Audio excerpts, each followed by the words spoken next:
வாழ்க வளமுடன். பேராசிரியர் ஆனந்தி அன்பழகன், திருவண்ணாமலை. இன்றைக்கி நம்ம சிந்தனையாக எடுத்துக்கூடிய தலைப்பு எது அப்படின்னு பார்த்திங்கன்னா, மனம் வெளுக்கும் மருந்து அப்படின்ற தலைப்பில் சிந்திக்கலாம். மனம் வெளுக்கும் மருந்து, இது மூணையும் பிரிச்சுட்டாவே நம்ம புரிஞ்சுக்கலாம். ஃபஸ்ட்டு மனம்.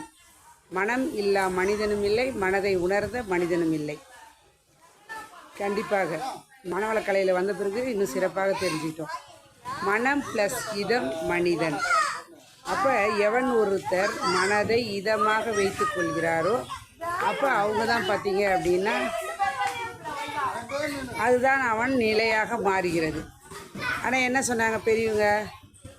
மனம் ஒரு குரங்கு, மனம் அது செம்மையானால் மந்திரம் ஜெபிக்க வேண்டாம் அப்படிலாம் சொல்லியிருக்காங்க. அப்போ மனதை எப்படி வெளுக்க முடியும்? வெளுக்கும் அப்படின்னா பாருங்கள், சுத்தப்படுத்துதல், தூய்மைப்படுத்துதல். ட்ரெஸ்ஸில் துணி இருந்தால் என்ன சொல்கிறாங்க?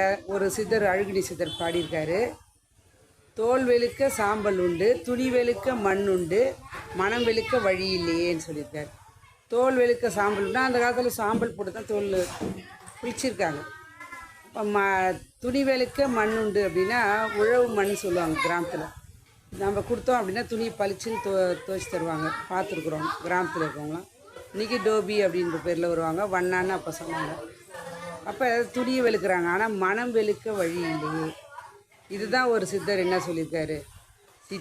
சினமாய கற்றாலும் சித்தியெல்லாம் வரப்பெற்றாலும் மனமாய கல்லாதற்கு வாயேன் பராபரமே அப்படின்றார். சினமாய கற்றாலும், சினத்தை நீ மறந்துட்டு கற்றுக்கிட்டாலும், சித்தியெல்லாம் வரப்பெற்றாலும், எல்லாமே உனக்கு அந்த சக்தி வந்துருச்சு அப்படின்னா அதை விட என்ன பண்ணுறாங்க? மனமாய கல்லாதற்கு வாயேன் பராபரமே. அப்போ மனம்தான் கண்டிப்பாக நமக்கு முக்கியம். ஏன்னா மனதை கொண்டு தான் நாம் சிறப்பாக வாழ்கிறோம். அப்போ மனம் வெளுக்கும் மருந்து அப்படின்னா என்ன அர்த்தம்? மறு ப்ளஸ் உந்து. நம்ம உடலில் நோய் வருது, ஏதாவது பிரச்சனை வருது அப்படின்னா நம்ம என்ன செய்கிறோம்? உயிர் சக்தியை ஊக்குவிக்கிறோம் மருந்தின் மூலமாக. அப்போ அதுதான் மருமகள், மருமகன் அப்படின்னா மகனுக்கு பதில் மருமகன், மகளுக்கு பதில் மருமகளாக வருவார்கள். அதுபோல் நம்ம உடலில் இருக்கக்கூடிய சக்தியை, மருந்து சக்தியை ஊக்குவிக்கிறது மருந்து அப்படின்னாங்க. அப்போ மனம் வெளுக்கும் மருந்து எங்கெங்கே இருக்குது அப்படின்னா எங்கேயும் போய் தேட தேவையில்லை, நமக்குள்ளே இருக்கிறது. எங்கே இருக்குது அப்படின்னா மனவளக்கலையில் மட்டும்தான் சுவாமிஜி சொல்லியிருக்காரு, உயிரின் படர்க்கு நிலையே மனம். அப்போ அந்த உயிரை பிடிச்சிட்டோம் அப்படின்னா நாம் என்ன பண்ணுறோங்க? மனதை வளப்படுத்தலாம். எதன் மூலமாக? இன்பத் துன்பத்தை கடந்து அமைதி என்ற நிலையில் தியானத்தின் மூலமாக. அப்போ தியானத்தின் மூலமாக தீ என்றால் அறிவு, யானம் என்றால் பயணம்.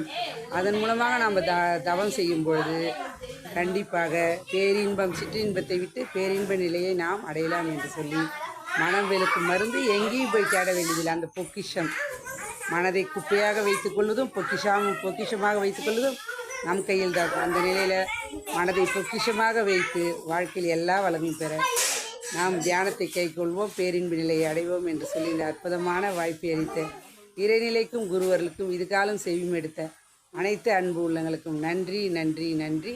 மீண்டும் மீண்டும் மீண்டும் ஒரு கவிதையோடு சந்திப்போம், சிந்திப்போம். வாழ்க வளமுடன்.